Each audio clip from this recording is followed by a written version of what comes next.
Yet another year is coming to an end, and I probably say this every year, but just the passage of time is really frightening me. I can't believe that 2015 is about to be 10 years old. Long hair phase is about to be 10 years ago. But yeah, 2025 is upon us, and as usual, there are lots of films this coming year that I'm very excited for. But I'm doing a top 5 most anticipated films of 2025. Well, top 5 fingers crossed films, because last year my most anticipated film of the year was Joker 2. And yeah, so I'm hoping that these films are going to be good. And there's no ranking to this list. I'm doing it in order of release roughly, and we're starting off with Mission Impossible: The Final Reckoning. What more can be said about this franchise and Tom Cruise at this point? They just continuously outdo themselves with each film. It's one of those rare franchises that got good at the third film and just proceeded to get better and better and better with each new film that came out. And The Final Reckoning, I don't know if it's going to be the last in this franchise. The title kind of seems to allude it's going to be, but Tom Cruise has said he's open to continuing playing Ethan Hunt after this film, so who the hell knows. Point is a new Mission Impossible film. Tom Cruise is in it, Christopher McQuarrie is directing it, and there's just no universe where I'm not excited for that film. And the biplane chase we see in the trailer, I just already know that's gonna blow my mind when I see that on the big screen. Next up, this is by far the film I'm most curious to watch in 2025 for pretty obvious reasons, and that's Michael, the Michael Jackson biopic. Like a lot of people, I never thought that Hollywood would ever make a Michael Jackson biopic because obviously of all the allegations and all the controversy. And if you do a Michael Jackson biopic, are you going to address it? And is it going to feel uncomfortable? Is it going to feel a bit touchy? Or are you going to completely ignore it, sugarcoat it, pretend it never happened, and be dishonest to the real story? But Anton Fuqua, the director, and the producer Graham King say they are going to acknowledge the allegations. It's going to be part of this story. So I'm dying to see how they're going to portray the story of Michael Jackson's life and how they're going to unfold the events in the story of a film. And on top of that, the concert scenes in this, you just know are going to be next level. And I can't wait to see those. Jafar Jackson, we've only seen pictures of him, but he's a spitting image of Michael Jackson. So I'm excited to see what he does. Like I said, it is the film I am most curious to see in all of 2025 for the reasons I just said 2 seconds ago. Next up is a relatively new addition to the top 5, because up until about 3 or 4 weeks ago, this film would not have made my most anticipated of the year. But a film came out in November that has put this in my top 5 anticipated, and it's Wicked for good. As somebody who never saw Wicked on stage prior to the film and was a novice for the story and those characters, Wicked came kind of out of nowhere for me. I knew it was coming out and it was on my radar, and I was looking forward to it, but I had no expectation for it because of the play. So the film just kind of blew me away by how much I overwhelmingly loved it, more than I ever thought I would.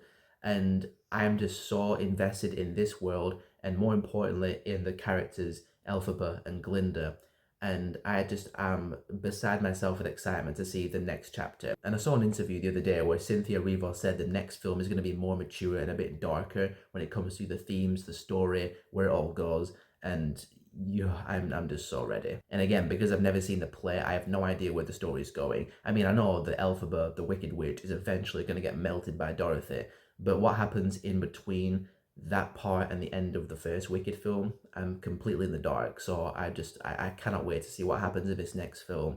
And again, I'm shocked by how invested I am in these characters and in this world after that first Wicked film, considering how I didn't have that expectation going in. If this is what people felt like when they watched Wicked on stage, I completely get it now. Next up is probably my number 1 most anticipated film of next year, and it's Avatar: Fire and Ash. Of course it is. Avatar is one of those franchises where I completely understand why it would not be someone's cup of tea. You know, all the names and all the words and terms they use, I could totally see why somebody would watch that and go, what is this rubbish? But I've just never really felt that way about Avatar. To me, it's just been one of the most purely imaginative worlds that has ever been crafted for a film. And the fact that Avatar came out, James Cameron thought of it, and it's a completely original thing that he came up with. It's not based on a comic, it's not based on novels or anything pre-existing.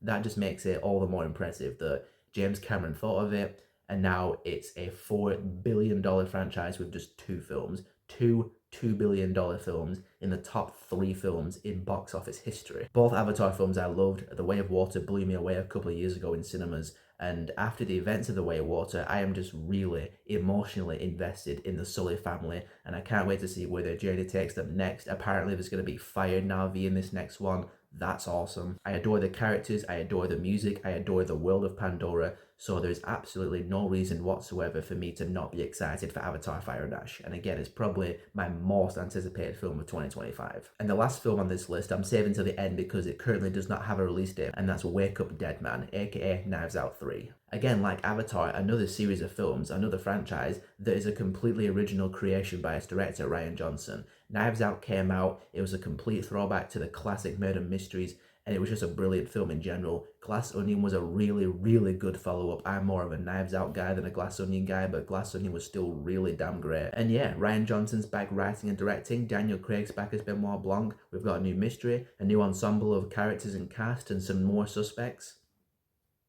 I mean, come on. I like the idea of Daniel Craig moving on from James Bond and now transitioning into being Benoit Blanc every 2 or 3 years for the next 10 or 15 years, because I'd be down for a new Knives Out, Rian Johnson murder mystery every 3 years or so. Of course I would. And the title Wake Up Dead Man suggests there could be some spooky goings on in this one. I hope it doesn't get too daft with it, but it'd be hilarious to see Benoit Blanc's reactions to some jump scares and some creepy stuff.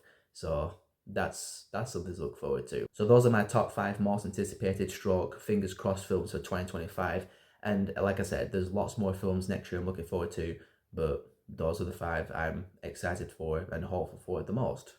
Hence the title of the video, kind of self-explanatory.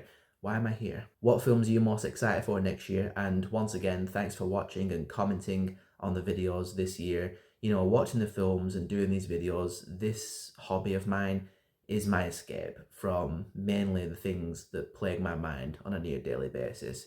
So I'm going to carry on doing this, and yeah, let's have a good year in 2025. Fingers crossed.